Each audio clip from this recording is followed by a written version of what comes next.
So Andy, at the Tai Chi Meditation Center, you practice Qigong, Tai Chi, as well as Vipassana meditation, and as well as philosophy, obviously. But could you just tell me a little bit about the three of them and how you incorporate the three together? And is it necessary to do all three, do you believe? It's nothing is necessary. So you can do them separately, or you can do all of them. We teach all of them because it's a kind of the mind, as we said before, mind, body, energy are all interconnected.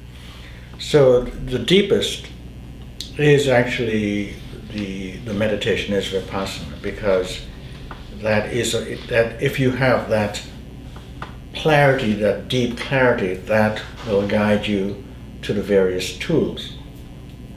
That having been said, there are tools like Qigong and Tai Chi, etc., which are powerful in their own right.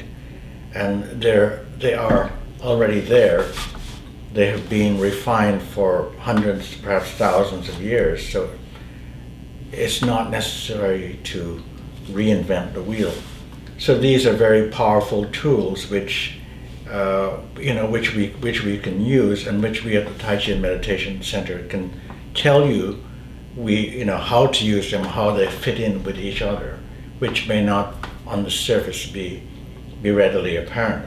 So in a way I've spoken about this, the spiritual supermarket. In a way we've had expert shoppers pick out some items for your test drive, so you don't have to go through all of the shelves and all of the aisles. So it's something like that. But these are very powerful tools, and as I said, have been time tested.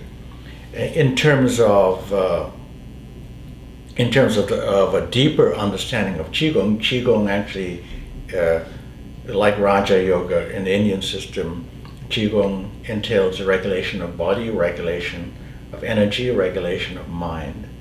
So the mind includes like visualization and other active practices, meditation practices, but it also includes, in Taoist terms, would be an emptiness or a yin meditation like Vipassana.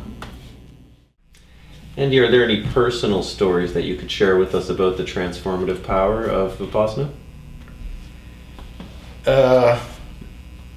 It's difficult to recall specific stories, but it certainly has changed my whole life. In a way, when I was quite young, around 20 or so, I was very wild. I had two very serious accidents and different kinds of things. Basically, I realized that I was vulnerable, I was mortal, and I could go at any time. And so I was asking myself, what is the purpose of life at the age of 20? And at the same time, I discovered Buddhism. I was at the London School of Economics at that time, and that was like a hotbed in the student revolutionary movement. So there were all kinds of arguments and discussions about communism and politics. And at that time, Zen and Buddhism and Hinduism were new. They were just coming into the equation. So there were lots of discussions. Anyway, to cut a long story short, I discovered Buddhism. And the thing about Buddhism that struck me was that it was a realization that the mind was limited. Being an intellectual and being at university, I thought, well, there was nothing that the mind couldn't do. But then I realized very clearly that the mind was actually very closely connected with our sense of ego or sense of I, and that the mind can expand, but no matter how far it expands, there always seemed to be a limit if it was hooked up with the ego. So that was after that, and it was very clear and it was very deep, then I started practicing. I started really reading up on Buddhism and different philosophies. I started meditating. I contacted I met my teacher and started working with him on a formal basis. I would meditate and do Tai Chi and martial arts for 3 or 4 hours a day for many, many years. So that there was not one thing, but it was very gradual, and gradually things seemed to fall away. My compulsions, my whatever, and as that happened, my heart opened. Right, I could. When I was younger, in any relationship, I couldn't really love because I needed to be in control, and I needed to control the relationships.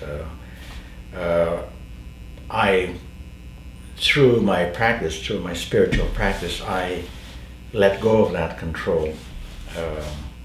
And in letting go of the control, that I could love. I knew what love was. And so it transformed, it transformed my life totally. It transformed my heart, my mind, and automatically all of my relationships. And in my life, I kind of let go of planning. I didn't let go of having a career path and a goal and all of that. And so I opened myself up to life, and I've had many surprises. Some were not pleasant, but it was a journey, and the journey is always enriching. So it sounds like the message, Andy, is work, work, work, and don't expect any results. Yeah, that's about right. In fact, it's right in the sense that life is the journey. Again, Krishnamurti said it's not life, not the ends justify the means, but the end is the means. That